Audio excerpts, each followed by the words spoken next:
राजस्थान के रेगिस्तान के बीचों बीच स्थित एक छोटे से गांव खेरवा में गोगा जी की एक प्राचीन गुफा के बारे में मशहूर कहानी थी। कहते हैं कि इस गुफा के भीतर ऐसा खजाना छिपा है जिसे आज तक कोई नहीं खोज पाया, लेकिन इस गुफा में प्रवेश करने की हिम्मत करने वाला हर व्यक्ति रहस्यमय तरीके से गायब हो जाता था। गांव में एक युवा युवक अर्जुन इन कहानियों में बहुत रुचि रखता था। उसे हमेशा से रहस्यमयी स्थानों और कहानियों की सच्चाई जानने का शौक था। एक दिन उसने ठान लिया कि वह गोगा जी की गुफा के रहस्य को सुलझा कर रहेगा। अर्जुन ने गुफा के बारे में हर संभव जानकारी इकट्ठी की। उसने जाना कि यह गुफा केवल पूर्णिमा की रात को ही खुलती है और इसके अंदर जाने का मार्ग बेहद कठिन है।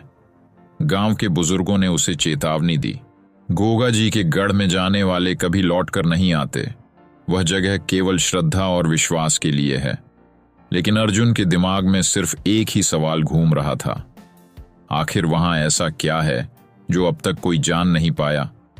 पूर्णिमा की रात अर्जुन अपनी जरूरी चीजें लेकर गुफा की ओर चल पड़ा। गुफा के द्वार पर पहुंचते ही उसने देखा कि द्वार पर एक विशाल नाग की मूर्ति है जो बेहद डरावनी लग रही थी।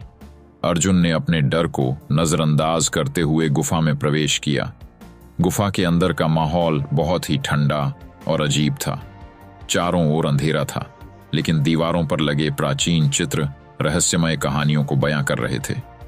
अचानक अर्जुन को दीवार पर एक ऐसा चित्र दिखा जिसमें एक आदमी को खजाने तक पहुंचने की कोशिश करते हुए नाग द्वारा निगला जा रहा था। यह देखकर उसके शरीर में सिहरन दौड़ गई। गुफा के अंदर जाते हुए अर्जुन ने देखा कि वहां अलग अलग दिशाओं में जाने वाले रास्ते हैं। उसने अपनी टॉर्च की रोशनी में दीवार पर बने निशानों को ध्यान से देखा। वहां लिखा था, सत्य का अनुसरण करो। उसने समझा कि यह कोई संकेत है। अर्जुन ने सबसे बाईं दिशा का रास्ता चुना।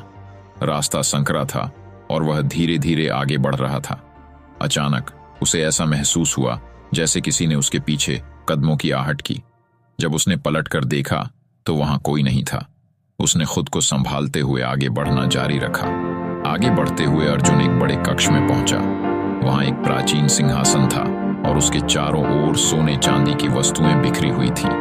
अर्जुन को लगा कि उसने खजाना पा लिया है, लेकिन तभी उसने देखा कि सिंहासन पर एक साया बैठा हुआ है।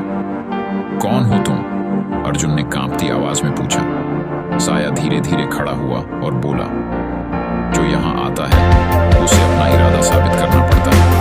अगर तुम सच में सत्य की खोज में हो तो यह खजाना तुम्हारा है, लेकिन अगर लोभ तुम्हारे मन में है तो तुम यहाँ से वापस नहीं जा पाओगे।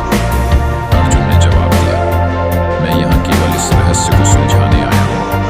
मुझे खजाने की कोई इच्छा नहीं। साया मुस्कुराया और अचानक गायब हो गया।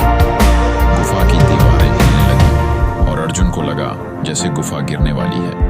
वह तेजी से बाहर की ओर भागा। जब वह बाहर निकला तो गुफा का द्वार बंद हो चुका था। अर्जुन ने गोगा जी की गुफा का रहस्य तो नहीं सुलझाया, लेकिन उसने एक बात समझी, हर रहस्य को सुलझाना जरूरी नहीं होता। कुछ चीजें प्रकृति और आस्था के लिए होती हैं। गांव लौटकर अर्जुन ने गुफा के बारे में कुछ नहीं बताया, लेकिन उसके अनुभव ने उसे जीवन के रहस्यों और आस्था के प्रति गहराई से सोचने पर मजबूर कर दिया। आज भी गोगा जी की गुफा